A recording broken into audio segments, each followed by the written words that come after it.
श्री शिवाय नमस्तुभ्यम। हर हर महादेव। फागुन मास के कृष्ण पक्ष की चतुर्दशी तिथि को महाशिवरात्रि का व्रत पूजन किया जाता है। यह दिन भगवान भोलेनाथ को समर्पित होता है। वैसे तो हर महीने शिवरात्रि आती है, लेकिन फागुन मास की जो शिवरात्रि होती है उसे महाशिवरात्रि के नाम से जाना जाता है, और श्रावण मास की भी बहुत विशेष होती है शिवरात्रि। तो आज की इस वीडियो में मैं आपको महाशिवरात्रि पर किस प्रकार से आपको घर पर पूजन करना है वो आपके साथ शेयर कर रही हूँ। तो देखिए, ये जो पूजन है प्रदोष काल में शाम को किया जाता है, और जो चौकी है इस तरीके से हमें लगानी होती है कि हमारा मुख पूर्व या उत्तर की ओर रहे या फिर उत्तर पूर्व की ओर रहे। उसके ऊपर चौकी के नीचे आप हल्दी आदि से लीप लें, स्वास्तिक बना लें, शुद्धिकरण कर लें। चौकी के ऊपर आप सफेद या फिर पीला वस्त्र बिछाएं, और इस प्रकार से शिव परिवार की कोई भी आपके पास फोटो हो या मूर्ति हो उसे आप विराजमान करें। ये बहुत बड़ा पूजन होता है, तो हमें इस प्रकार से कलश की स्थापना करनी होती है। अष्टदल कमल बना लिया है। एक हमने पीतल का, आप तांबे का भी ले सकते हैं, मिट्टी का भी ले सकते हैं, कलश लिया है। उसके कंठ में मौली बांध ली है, स्वास्तिक बना लिया है। तो सर्वप्रथम हम थोड़ा सा गंगाजल डालेंगे। पहले हमें गंगाजल ही डालना है। वरुण कलश देव का हम यहाँ पर देखिए आवाहन करते हुए इस तरीके से हम कंठ तक जल से भर देते हैं कलश को, और उसके अंदर जो हम नॉर्मली कलश के अंदर डालते हैं लौंग, इलायची, सिक्का, सुपारी, हल्दी की गांठ, आप यहाँ पे अक्षत, दूर्वा और पुष्प आदि भी डाल सकते हैं। उसके बाद में इसमें हम लगाएंगे आम के, इस तरीके से देखिए पत्ते लगा देंगे। आपके पास अशोक के हैं तो अशोक के, नहीं तो जो भी आपके पास पत्ते उपलब्ध हो जैसे कि पान के, उन्हें आप लगा सकते हैं। उनको इस तरीके से हम टीका कर लेते हैं। इस पूजा को हमें रात्रि में ही करना है, क्योंकि इसके नाम में ही जैसे कि महाशिवरात्रि रात्रि है, क्योंकि ये बहुत ही ज्यादा विशेष रात्रि होती है। इसमें आध्यात्मिक उन्नति और भगवान भोलेनाथ की कृपा बहुत ही शीघ्र प्राप्त हो जाती है। तो इस तरीके से देखिए हमने कलश के ऊपर एक पूर्ण पात्र रखा है, प्लेट में अक्षत भर के रखे हैं, और एक बड़ा सा हम यहाँ पर घी का दीपक बना के रखेंगे, क्योंकि हम दीप कलश बना रहे हैं। और इसी के साथ में कोई भी प्लेट, थाली जिसमें आप अभिषेक करना चाहते हैं, क्योंकि भगवान भोलेनाथ को सबसे ज्यादा प्रिय है अभिषेक। शिवलिंग का अभिषेक इस दिन हमें अवश्य रूप से करना है। जो भी आपके पास शिवलिंग हो, जैसे भी हो, नहीं है तो आप मिट्टी के शिवलिंग बना करके उनका अभिषेक अवश्य रूप से करवाएं। तो हमने यहाँ पर देखिए चंदन से स्वास्तिक बनाया है, वहां पे शिवलिंग की स्थापना करी है। त्रिशूल हो तो पूजा में रखें, और नंदी जी को इस दिन हमें अवश्य रूप से विराजमान करना है। आप चाहे तो सुपारी से भी नंदी जी बना करके पूजन कर सकते हैं। तो देखिए स्नान आदि करके तो हम बैठेंगे, लेकिन फिर भी हमें 3 बारी आचमनी करना है। चौथी बार हाथ धुल करके हम अपना आंतरिक शुद्धिकरण कर लेते हैं। उसके बाद में जो भी सुहागन स्त्रियां इस पूजन को कर रही होती हैं, तो उन्हें अपना सिंदूर दान या जो भी सिंदूर जिससे लगाती हैं वो पूजा में रखना होता है। उसके बाद में हाथ में कुछ अक्षत पुष्प लेकर के हम सभी देवी देवताओं का आवाहन करते हैं कि वो हमारे इस पूजा में विराजमान हो। इस तरीके से अक्षत पुष्प छोड़ करके प्रार्थना करके सभी को हम यहाँ पे आमंत्रित करते हैं। सर्वप्रथम देखिए हम दीपक प्रज्वलित कर देते हैं, अग्निदेव का आवाहन करते हैं। उसके बाद में हम इस प्रकार से गंगा जल से अभिषेक कराते हैं। तो देखिए शिवलिंग के सबसे पहले राइट तरफ में हमें जल डालना होता है, फिर लेफ्ट तरफ में, और चारों ओर डालने के बाद में हमें शिवलिंग के ऊपर इस तरीके से गंगा जल अर्पित करना है। नंदी बाबा का भी हम अभिषेक करा देंगे, और नाग देवता जो हैं उनका भी हम इस प्रकार से अभिषेक कराएंगे। तो यहाँ पर देखिए गाय के कच्चे दूध से, वैसे तो बहुत ही विशेष प्रकार के अभिषेक होते हैं, उसकी एक डिटेल वीडियो मैंने ऑलरेडी चैनल पे अपलोड कर रखी है कि अलग अलग चीजों से अभिषेक कराने से क्या क्या लाभ हमें मिलते हैं। यहाँ पर मैं कच्चे दूध से अभिषेक करा रही हूँ। संतान संबंधित सुख प्राप्त करने के लिए, समस्याओं से निवारण के लिए हमें कच्चे दूध से अभिषेक कराना चाहिए। उसके बाद में पंचामृत, दूध, दही, शक्कर, शहद, घी को मिला करके पंचामृत से हम इस तरीके से हम यहाँ पर अभिषेक करा देंगे। आप चाहे तो अलग अलग चीजों भी अलग अलग भी अभिषेक करा सकते हैं, नहीं तो एक साथ मिला करके भी पंचामृत बना करके भी आप इस तरीके से अभिषेक करा सकते हैं। उसके बाद में शुद्धोदक हम स्नान करा देंगे। यहाँ पर इत्र से भी स्नान कराया जाता है, अभिषेक कराया जाता है, गन्ने के रस से, सरसों के तेल से, हल्दी से, और कई प्रकार के अभिषेक कराए जाते हैं। और देखिए अष्टगंध चंदन को पानी में मिला करके हम अभिषेक कराएंगे, और इसे हम गंधोदक स्नान बोलते हैं। इस प्रकार से जब हम अभिषेक कराएंगे तो हम श्री शिवाय नमस्तुभ्यम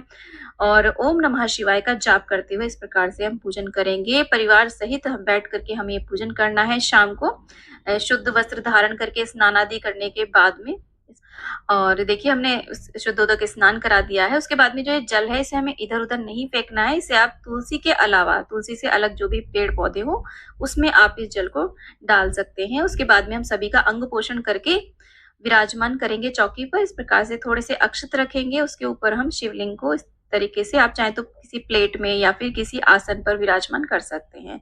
तो नंदी बाबा को सभी को हम इस प्रकार से विराजमान कर देंगे। उसके बाद में हम इत्र लगा देंगे शिवलिंग पर, इस प्रकार से इत्र अर्पित कर देंगे। आप चाहे तो कॉटन में लगा करके भी अर्पित कर सकते हैं। उसके बाद में हम त्रिपुंड बना देंगे। तो बहुत ही सरल ये हम घर पे पूजन करें। देखिए सुबह जब आप महाशिवरात्रि को सुबह को आपको स्नान करने के बाद में आपको सिंपल साधारण मंदिर का अपने का पूजन करना है। दिन में शिवालय जाइए और शाम को प्रदोष काल में इस पूजन को करें। हो सके तो रात्रि के चारों प्रहर में 4 बारी ये पूजन अवश्य करें। त्रिपुंड बनाने के बाद में हमने यहाँ पर अबीर गुलाल भी शिवलिंग पे अर्पित कर दिया है। जो हमारी फोटो है उसमें भी हम सांकेतिक स्नान करा देंगे। शिवलिंग पर वस्त्र रूपी कलावा और यहाँ पर हम जनेऊ अर्पित कर देंगे। और जो भी फोटो में गणेश जी भगवान दिए हैं उनको हम वस्त्र रूपी कलावा, कार्तिकेय जी को और उनके बाद उन्हें हम जनेऊ अर्पित कर देंगे। तो साथ साथ हम सभी का पूजन करते हुए चलेंगे इस प्रकार से देखिए। और उसके बाद में हम चंदन से तिलक करेंगे सभी को।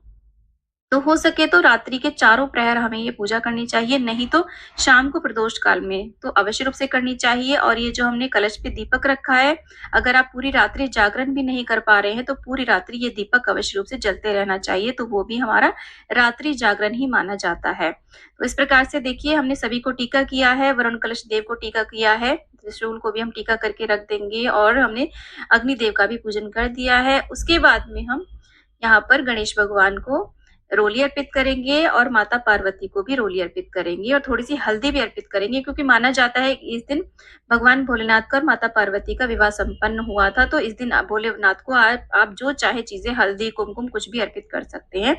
गणेश जी को हमने दूर्वा और यहाँ पर गुड़हल का पुष्प अर्पित करा है। माता पार्वती को भी लाल पुष्प अर्पित कर दिया है और नंदी जी को भी हम दूर्वा अर्पित करेंगे।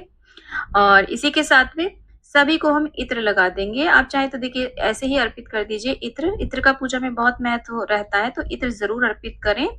और नहीं तो आप कॉटन में लगा करके भी इत्र यहाँ पर रख सकते हैं। उसके बाद में ये देखिए आज के दिन भोलेनाथ को, माता पार्वती को मेहंदी जरूर लगाई जाती है, हल्दी लगाई जाती है, वर्षगांठ मनाई जाती है विवाह की। और भगवान भोलेनाथ को सफेद पुष्प अर्पित करें। केतकी और केवड़े का पुष्प भूले से भी हमें अर्पित नहीं करना है शिवलिंग पर। सभी को हम पुष्प अर्पित कर देंगे जो भी पुष्प उपलब्ध हो जाते हैं। फागुन मास का ये हमारा पर्व है, तो हम देखिए इसमें अबीर गुलाल जरूर अर्पित करें। इस तरीके से पुष्प पर लगा करके सभी को हम अबीर गुलाल अर्पित कर देंगे। महाशिवरात्रि का पर्व है, बहुत ही विशेष है, तो इस दिन व्रत सभी को करना है। ये फलाहारी व्रत होता है। इसमें नमक तो सेंधा खा सकते हैं, बट इसमें अन्न जो है वो निषेध माना जाता है। तो देखिए जिनकी तबीयत खराब है, बीमार है, बहुत ज्यादा हालत खराब है, तो वो लोग व्रत ना करके अन्न ना खाएं, बाकी सब कुछ खाते हुए शिव भगवान का इस दिन पूजन अवश्य करें। इस दिन शिवलिंग का अभिषेक हमें जरूर करना है, क्योंकि माना जाता है कि इस दिन शिवलिंग का प्रागट्य हुआ था। तो देखिए जो भोलेनाथ को प्रिय चीजें होती है ना, अब हम शिवलिंग पर वो सारी चीजें अर्पित कर देंगे। जैसे कि हम यहाँ पर धतूरा अर्पित कर रहे हैं। आपको एक भी मिल जाता है तो भी आप अर्पित करें। धतूरे के फूल अर्पित करें, उसके पत्ते भी अर्पित कर सकते हैं। अब ऐसा आवश्यक नहीं है कि सारी ही चीजें आपको अर्पित करनी है। यहाँ पर मैंने अकौआ के फूल, मदार के फूल, पत्ते अर्पित कर दिए हैं। जो भी चीजें इसमें से प्रिय भगवान भोलेनाथ की आपको मिल जाती है, शमी पत्र अर्पित कर सकते हैं, बिल पत्र अर्पित कर सकते हैं, भांग अर्पित कर सकते हैं। पूजा सामग्री शॉप पे ये सारी चीजें सूखी हुई भी मिल जाती हैं। और जिस दिन महाशिवरात्रि होती है, शिव मंदिर के बाहर ये सारी चीजें बेचने वाले बैठे रहते हैं, उनसे लेकर के भी आप अर्पित कर सकते हैं। तो देखिए हमने यहाँ पर सारी चीजें अर्पित कर दी हैं, भांग धतूरा आदि। और उसी के बाद में बिल्व पत्र के बिना तो ये पूजन बिल्कुल ही अधूरा होता है। और यहाँ पर देखिए बिल्व पत्र की हमें डंडी तोड़ने के बाद में जो चिकनी साइड होती है उसके ऊपर हम इस तरीके से चंदन लगाते हैं। आप चाहें तो यहाँ पे राम नाम लिख सकते हैं या फिर ओम नमः शिवाय लिख करके इस प्रकार से हमें इन उंगलियों की मदद से हमें शिवलिंग पर इस प्रकार से हमें अर्पित करना होता है। तो आप सही मुद्रा आप देख लीजिएगा किस प्रकार से शिवलिंग पे हमें बिल्व पत्र अर्पित करना होता है। उसके बाद में सभी को हम बिल्व पत्र और अर्पित कर देंगे। चंदन जरूर लगाना है इस तरीके से। और आपके पास यदि रुद्राक्ष की माला है तो उसे आप भोलेनाथ को अवश्य रूप से पहना दें। बाद में प्रसाद स्वरूप आप इस माला को ग्रहण कर सकते हैं। आप चाहें तो यहाँ पर रुद्राक्ष भी अर्पित कर सकते हैं। इस प्रकार से सारी भोलेनाथ की प्रिय चीजें अर्पित करने के बाद में हम धूप दीप दिखा देंगे, क्योंकि देखिए माता पार्वती का ये सुहाग का दिन होता है, तो माता को आज के दिन सुहाग अवश्य रूप से चढ़ाएं। उनका पूरे विधि विधान से आप श्रृंगार करें। मंदिर में जो मूर्तियां होती हैं उनका भी आप श्रृंगार कर सकते हैं जाकर के। उसके बाद में वर्षगांठ मनाई जाती है, तो जो भी विवाह संबंधी समस्याएँ हैं और शीघ्र विवाह आदि के लिए इस प्रकार से गठबंधन ज़रूर करें। जिनको भी विवाह संबंधी किसी प्रकार की समस्या आ रही है, वो इस प्रकार से कोई भी सफ़ेद या पीला वस्त्र लेकर के और एक चुनरी लेकर के और उसके अंदर देखिए जो भी हल्दी की गाँठ आप चाहें तो अक्षत भी ले सकते हैं, कुछ रुपए आदि रख कर के इस प्रकार से गठबंधन करें और मंदिर में यदि आप गठबंधन इस प्रकार से भी कर सकते हैं, नहीं तो कलावे से भी गठबंधन आप कर सकते हैं। तो गठबंधन को हमने इस तरीके से तस्वीर पे रख दिया है और भोग प्रसाद में सबसे ज़्यादा विशेष होता है बेर का भोग लगाना। आप शकरकंद का भी भोग लगा सकते हैं, बेर के बिना तो ये पूजन समझिए अधूरा ही माना जाता है, तो बेर का भोग फल हमें ज़रूर अर्पित करना है, उसके बाद ज़्यादा भोग इसमें लगाया जाता है। उसके बाद में हम माता पार्वती को इस प्रकार से देखिए यहाँ पर हम पूजन में एक नारियल की ये जटा वाला पानी वाला नारियल है, इस प्रकार से कलावा लपेट करके अक्षत पुष्प रख करके हम भेंट स्वरूप यहाँ पे अर्पित कर देंगे। आप चाहें तो इसे अपनी गोद में भी ले सकते हैं, गोद भराई के तौर पे, चाहें तो इसे आप दान भी कर सकते हैं बाद में और बघार के भी खा सकते हैं।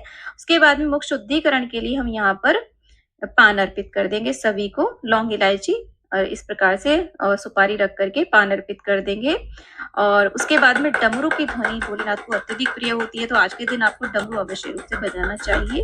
शंख का प्रयोग भगवान भोलेनाथ की पूजा में नहीं किया जाता। इस दिन छोटा सा हवन अवश्य रूप से करें। महाशिवरात्रि का महापूजन है तो हवन अवश्य रूप से करना है। परिवार सहित हमें ये पूजन करना है। इसमें देखिए सर्वप्रथम